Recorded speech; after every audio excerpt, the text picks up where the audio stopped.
శ్రీగురుభ్యో నమః. శ్రీ మహాగణాధిపతయే నమః. శ్రీ సరస్వతి నమః. భక్తులరా, వాల్మీకి మహర్షి రచించిన శ్రీమద్ రామాయణం యథాతథంగా చెప్పుకున్నాం. ప్రతి శ్లోకం దాని అర్థం. ఇందులో భాగంగా నిన్నటి వరకు మనం బాల అయోధ్యారణ్య కిష్కింద సుందరకాండలు పూర్తి చేసాం. యుద్ధకాండలోని 41 సర్గలు పూర్తి చేసి 42వ సర్గలోని 26వ శ్లోకం వరకు చెప్పుకున్నాం. ఈ రోజున 27వ శ్లోకం కొనసాగిద్దాం. కొనసాగించే ముందు వాల్మీకి మహర్షిని ప్రార్థన చేసుకుందాం. పూజంతం రామ రామేతి మధురం మధురాక్షరం ఆరుహ్య కవితా శాఖాం వందే వాల్మీకి కోకిలం.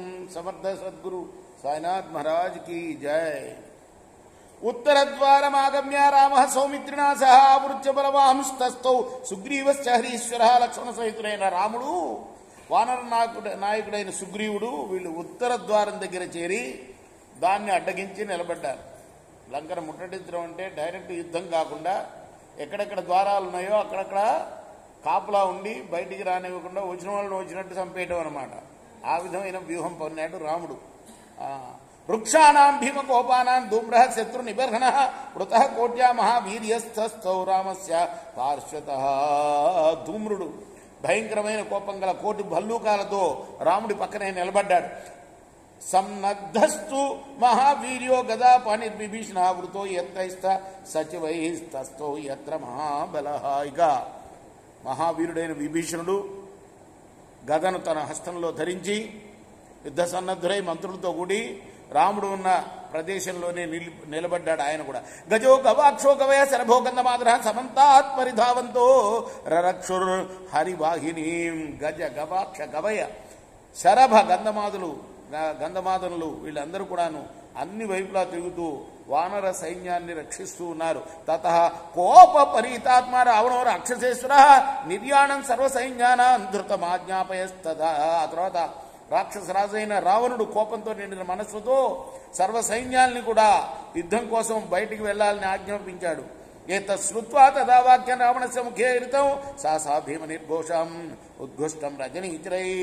రావణుడి ముఖం నుంచి ఆ మాట రాగానే వెంటనే భయంకరమైన ధ్వనులు చేసుకుంటూ తతః ప్రభోతిత భేద్యా చంద్ర పాండురవ పుష్కర హేమ కోణైరభీత రాక్షసానాం సమంతత. అన్ని వైపుల నుండి కూడా రాక్షసులు తెల్లనైన పుష్కరములు గల పేరుల్ని మోగించారు. వినేతుష్టు మహాఘోష శంకా శత సహస్రశ రాక్షసానాం సుఘోరాణం ముఖమారుత పూరిత.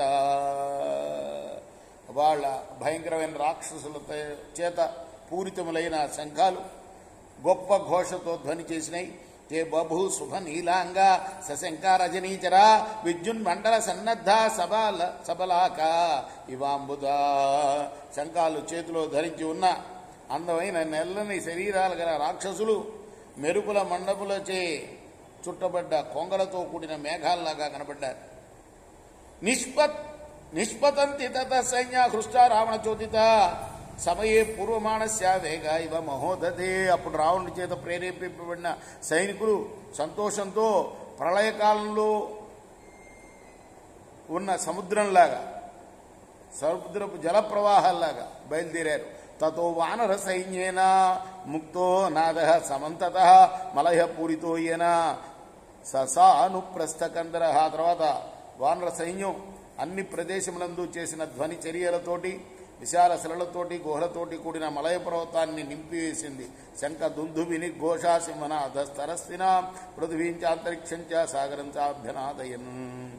వాళ్ళు చేసే శంఖధ్వని దుందుభుల ధ్వని సింహనాదాలు భూమి ఆకాశాలని దద్దరిల్ల చేసినవి. గజానాం బృంహితం సార్థం హయానాం హేషితైరపి రథానాన్నేమి నిర్ఘోషై రక్షసాం పద నిస్వనై.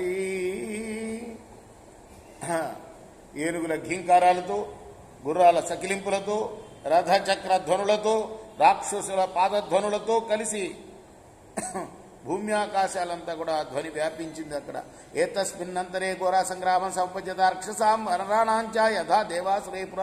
ఇందులో పూర్వం ఏ విధంగా అయితే దేవాసురుల మధ్య యుద్ధం జరిగిందో అట్లా రాక్షస వానుల మధ్య ఘోరమైన యుద్ధం జరిగింది. తే గదాభి ప్రదీప్తాభి శక్తిశూల పరస్వతే నిజఘ్నర్వానరాన్ సర్వాన్ కథయంత స్వవిక్రమాన్. రాక్షసులు తమ పరాక్రమం ఎంతదో చెప్పుకుంటూ వానరుల్ని గదలతోటి, శక్తులతోటి, శూలాలతోటి, గండ్రకొట్రలతోటి కొట్టారు. తత్తో వృక్షైర్ మహాకాయ పర్వతాగ్రస్య వానర నిజగ్రస్తాని రక్షాంసి నగైర్దంతైశ్చ వేగిన రాజా చైత సుగ్రీవా ఇది శబ్దో మహా అనభూతు. ఆ తర్వాత ఆ రాక్షసుల్ని మరి వానరులు కూడా పెద్ద పెద్ద కొండలతో కొట్టారు, వృక్షాలతో కొట్టారు. రాజన్ జయ జయేచ్చుత్వ జయ జయనాదాలు పలికారు తమ రాజైన సుగ్రీవుడికి. రాజన్ జయ జయేచ్చుత్వ స్వస్వనామ కథాంతత రాజసాస్త్వపరే భీమ ప్రాకారస్తామహింగదాన్ వానరాన్ బిందుపాలైశ్చ శూలైశ్చేవ గదారయ. భయంకరమైన రాక్షసులు ప్రాకారంపై ఉండి రాజా నీకు జయం కలుగ్గా. కానీ అటువైపు రాక్షసులు కూడా జయం చేయమని రావణాసురుడికి చెప్పాడు.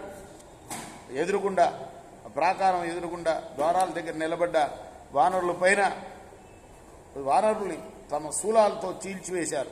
వానరశ్చాపి సంక్రుద్ధ ప్రాకారస్థాన్ మహింగత రాక్షసాన్ పాతయామాసు ఖమాప్లుత్య స్వబాహుభి. నేల మీద ఉన్న వానరులు కోపించి ఆకాశంలోకి ఎగిరి ప్రాకారం మీద ఉన్న రాక్షసుల్ని తన బాహువులతో లాగి కింద పడేసి సంప్రహారస్తుములో మాంససోణిత కర్తమ రక్షసాం వానరాణంచ సంబభూవా అద్భుతోపమ.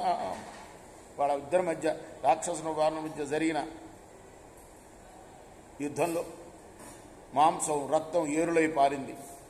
ఇది ఇత్యార్షే శ్రీమద్ రామాయణ ఆదికావ్యే యుద్ధకాండే 240 సర్గ. ఇది వాల్మీకి ఋషి ప్రోక్తం ఆదికావ్యం అయిన శ్రీమద్ రామాయణంలోని యుద్ధకాండలోని 42వ సర్గ. రేపు మనం 43వ సర్గను ప్రారంభం చేద్దాం. కృష్ణార్పణం. సాయి కృష్ణార్పణం.